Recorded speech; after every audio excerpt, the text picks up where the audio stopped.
हाय दोस्तों, आज की इस वीडियो में अपन बात करेंगे फॉल्स लेबर पेन और ट्रू लेबर पेन के बारे में, जिसे हिंदी में आभासी प्रसव पीड़ा और वास्तविक प्रसव पीड़ा भी कहते हैं। ऑब्स्टेट्रिक एंड गायनेकोलॉजी का बहुत ही ज़्यादा इंपॉर्टेंट क्वेश्चन है जो कि पूछा जाता है। तो वीडियो स्टार्ट करते हैं। तो बात कर लेते हैं false labour pain and true labour pain के बारे में। तो सबसे पहले अपन बात करेंगे फॉल्स लेबर पेन।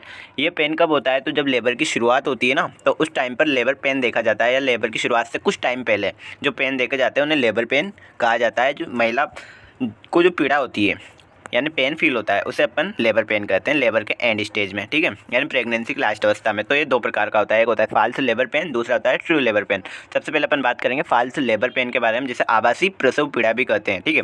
यह मल्टीपेरा की तुलना में प्रीमीपेरा में ज़्यादा पाया जाता है।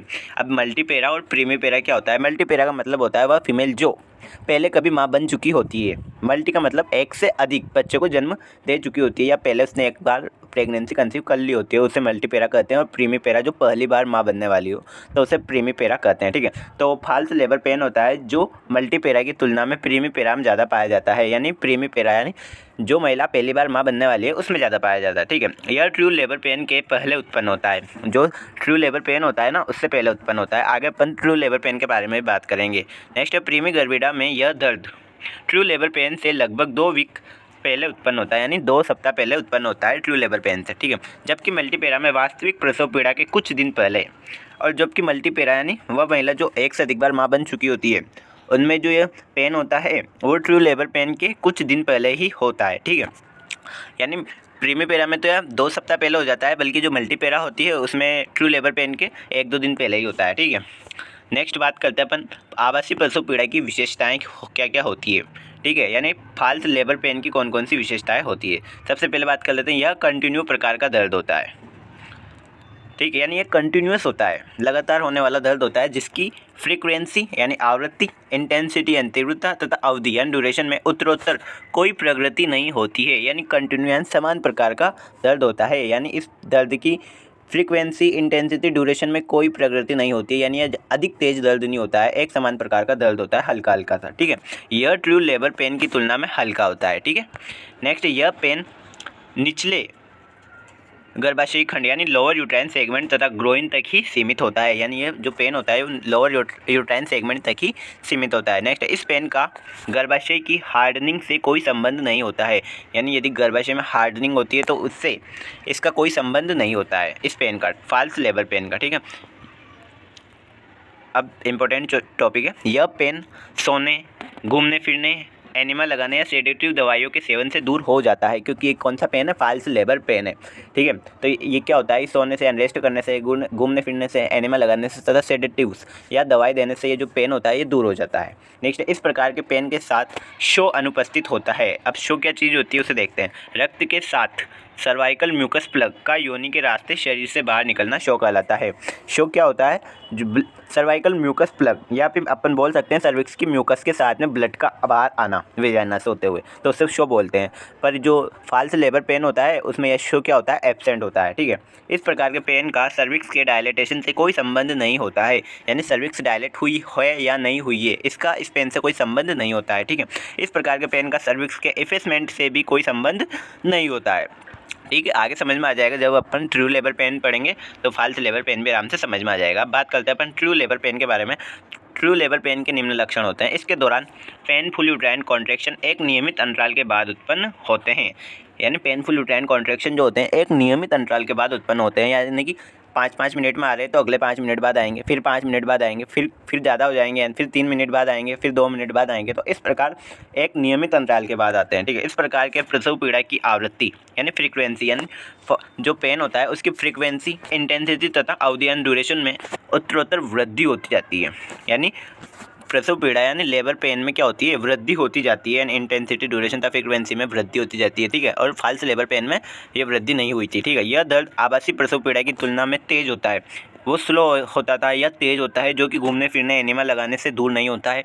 घूमने फिरने और एनिमा लगाने से भी यह पेन दूर नहीं होता है, ठीक है। इस प्रकार की प्रसव पीड़ा सर्विक्स के डायलेटेशन तथा इपेसमेंट से सीधे सीधे संबंधित होती है, यानी सर्विक्स कितना डायलेट हुआ है, यानी सर्विक्स जैसे जैसे डायलेट होता जाएगा तो प्रेशर पड़ता जाएगा, तो महिला को दर्द बढ़ता जाएगा, ठीक है। और सर्विक्स का इफेसमेंट होता है, जैसे ही शिशु नीचे आता है तो सर्विक्स का इफेसमेंट हो जाता है, तो प्रसव पीड़ा है वो भी बढ़ जाती है। शो की उपस्थिति यानी म्यूकस प्लग के साथ में रक्त वेजाइना से होते हुए बाहर निकलता है, तो उसे शो कहते हैं। शो भी इसमें प्रेजेंट रहेगा क्योंकि ट्रू लेबर पेन है, ठीक है। यह दर्द प्राय उदर के सामने की ओर महसूस होता है, जो कि जांघों की ओर रेडिएट हो सकता है, ठीक है। यानी उधर के सामने ये महसूस होता है और जांघों की ओर रेडिएट हो सकता है। नेक्स्ट, इसमें बैग ऑफ वाटर का निर्माण होता है। इसमें बैग ऑफ वाटर का निर्माण होता है। अब बैग ऑफ वाटर क्या होता है इसके बारे में अपन आगे बात करेंगे, तो वीडियो के साथ बने रहिए, आगे अपन इसकी डिटेल में बात करेंगे। उससे पहले अपन बात कर लेते हैं difference between false labour pain and true labour pain, यानी आभासी एवं वास्तविक प्रसव पीड़ा में एक बार अंतर देख लेते हैं अपन, ठीक है। वो ये अंतर अपन ने बस इसको शॉर्ट में कर दिया है। यह लोअर एब्डोमेन तथा ग्रोइन तक सीमित होता है। यह जो पेन होता है वो लोअर एब्डोमेन तथा ग्रोइन तक सीमित होता है। और वास्तविक प्रसव पीड़ा, यह दर्द प्राय उदर के सामने की ओर यानी एब्डोमेन के सामने की ओर महसूस होता है तथा जांघों की ओर रेडिएट हो सकता है, ठीक है। नेक्स्ट, समय बीतने के साथ इसकी फ्रीक्वेंसी, इंटेंसिटी तथा ड्यूरेशन में कोई परिवर्तन नहीं आता है, यानी यह कंटिन्यूअस प्रकार का होता है, ठीक है। और इसमें क्या होता है ट्रू लेबर पेन में, समय बीतने के साथ इसकी आवृत्ति, तीव्रता तथा अवधि बढ़ जाती है, यानी इसकी फ्रीक्वेंसी, इंटेंसिटी तथा ड्यूरेशन बढ़ जाती है समय बीतने के साथ साथ। इसमें क्या होता है फॉल्स लेबर पेन में शो अनुपस्थित होता है और वास्तविक में शो उपस्थित होता है। नेक्स्ट, यह सर्विक्स के डायलेटेशन तथा इफेसमेंट से कोई संबंध नहीं होता है इसका, और इसका सर्विक्स का डायलेटेशन एंड इफेसमेंट से संबंध होता है, इसलिए ये इसकी तीव्रता बढ़ती जाती है। इसमें बैग ऑफ वाटर का निर्माण नहीं होता है, इसमें बैग ऑफ वाटर का निर्माण होता है। अभी अपन इसके बारे में आगे बात करेंगे, ठीक है। बैग ऑफ वाटर क्या चीज़ होती है।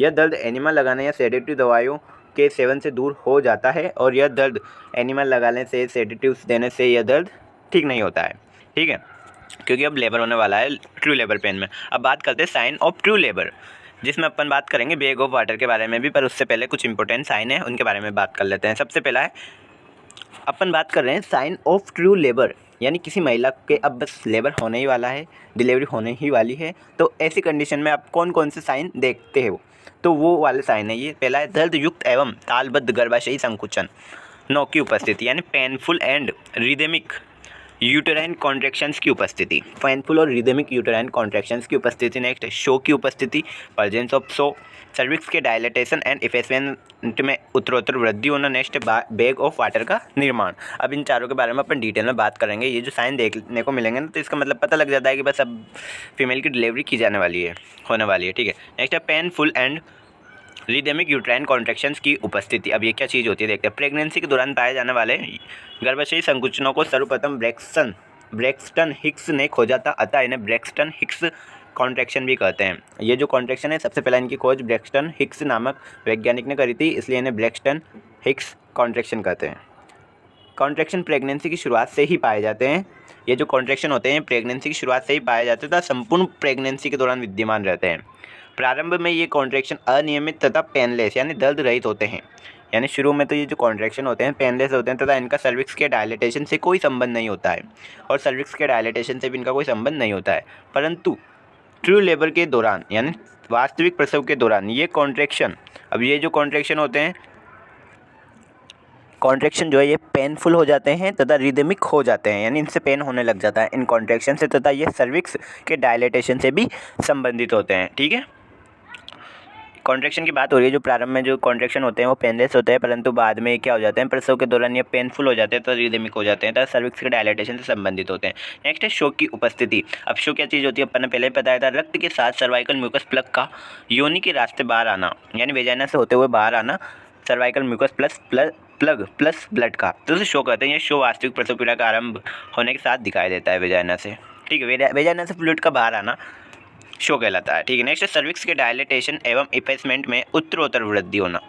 सर्विक्स का डायलेटेशन एंड इफेसमेंट में उत्तरोत्तर वृद्धि होना, तो ट्रू लेबर के प्रारंभ होने के साथ ही सर्विक्स का डायलेटेशन एंड इफेसमेंट प्रारंभ हो जाता है। जैसे लेबर पेन स्टार्ट होता है तो सर्विक्स का डायलेटेशन एंड इफेसमेंट प्रारंभ हो जाता है। हालांकि मल्टीपेरा महिलाओं में तथा कुछ प्रेमी ग्रेविडा में प्रसव के प्रारंभ होने से पूर्व भी सर्विक्स कुछ जो रहती है वो डायलेट हो सकती है, थोड़ी मात्रा में वो डायलेट रह सकती है। प्रीमी ग्रेविडा में सर्विक्स का इफेसमेंट पहले होता है, और प्रीमी ग्रेविडा में क्या होता है सर्विक्स का इफेसमेंट पहले होता है तथा डायलेटेशन बाद में होता है, ठीक है।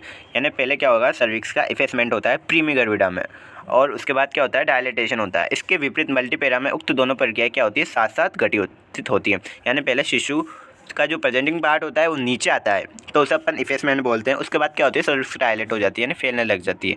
ठीक है, तो मल्टीपेरा में ये दोनों प्रक्रिया एक साथ होती है और प्राइमरी पेरा में पहले एफेसमेंट होता है। ठीक है, नेक्स्ट बैग ऑफ वाटर का निर्माण, जिसका अपन अभी बात करते हैं बैग ऑफ वाटर क्या चीज़ होती है, इसका निर्माण। ठीक है, लोअर यूट्राइन सेगमेंट के फैलने के कारण इसमें स्ट्रेचिंग होती है। क्या है, कि लोअर यूट्राइन सेगमेंट के फैलने के कारण, यानी जब फिटस रहता है वो नीचे जाता है तो क्या होता है कि उसमें स्ट्रेचिंग होती है। फलस्वरूप फिटल मेम्ब्रेन डेसिडुआ यानी एंडोमेट्रियम से पृथक हो जाती है। अब जो फिटल मेम्ब्रेन्स रहती है वो डेसिडुआ यानी एंडोमेट्रियम या यूट्राइन वॉल से अलग हो जाती है। तो सर्वाइकल कैनाल के डायलेटेशन के कारण सर्वाइकल कैनाल क्या हो जाती है, डायलेटेड हो जाती है, जिसके कारण फिटल मेम्ब्रेन के निचले सिरे को पर्याप्त सपोर्ट नहीं मिल पाता है तथा यह सर्वाइकल कैनाल में लटक जाता है। ठीक है, यानी ये यूँ कहना चाहता है कि लोअर यूट्राइन सेगमेंट के फैलने के कारण, जैसे फिटस नीचे आता है तो लोअर यूट्राइन सेगमेंट के फैल जाता है तथा फिटल मेम्ब्रेन जो रहती है वो यूट्राइन वॉल से अलग हो जाती है तथा सर्विक्स भी डायलेट हो जाती है ऐसे टाइम पे। तो सर्विक्स डायलेट हो जाती है तो यह जो फिटल मेम्ब्रेन रहती है ये सर्विक्स के नीचे लटक जाती है, सर्विक्स के नीचे लटक जाती है। ठीक है, सर्विक्स के हेड जो रहता है उसके नीचे लटक जाती है, साथ ही गर्भस्थ शिशु के सिर के सामने का एमनियोटिक फ्लूइड। अब जो फिटल मेम्ब्रेन रहती है उसमें एमनियोटिक फ्लूइड पाया जाता है तो एमनियोटिक फ्लूइड सर्विक्स के नीचे चला जाता है, आसानी से इस नीचे सिरे में प्रविष्ट हो जाता है। फलस्वरूप यह फूल जाता है, यानी नीचे की ओर एमनियोटिक फ्लूइड का फूल जाना, यानी जो सिर रहता है या सर्विक्स रहता है उसके नीचे एक थैलीनुमा स्ट्रक्चर बन जाती है, उसमें एमनियोटिक फ्लूइड कलेक्ट हो जाता है, जिसमें थोड़ा बहुत एमनियोटिक फ्लूइड उस थैली में रहता है और थोड़ा बहुत ऊपर की ओर रहता है। तो सर्वाइकल कैनाल में स्थित फिटल मेम्ब्रेन के निचले सिरे में पाए जाने वाले एमनियोटिक फ्लूइड को फोर वाटर कहा जाता है, जबकि इस संरचना को बैग ऑफ वाटर कहा जाता है, यानी एक थैलीनुमा स्ट्रक्चर बन जाती है सर्विक्स के नीचे की ओर जिसमें एमनियोटिक फ्लूइड कलेक्ट रहता है, जिसे ही बैग ऑफ वाटर कहा जाता है। अब ये ऐसा क्यों होता है, वो ट्रू लेबर पेन के द्वारा होता है या उसमें देखा जाता है। ठीक है, क्योंकि फिटल मेम्ब्रेन क्या होती है, यूट्राइन वॉल से अलग हो जाती है, तो ऐसी कंडीशन में पता लग जाता है कि अब लेबर होने वाला है। ठीक है, तो वीडियो अच्छी लगी तो प्लीज़ लाइक कर देना, कमेंट कर देना तथा चैनल को सब्सक्राइब कर देना। Thank you so much.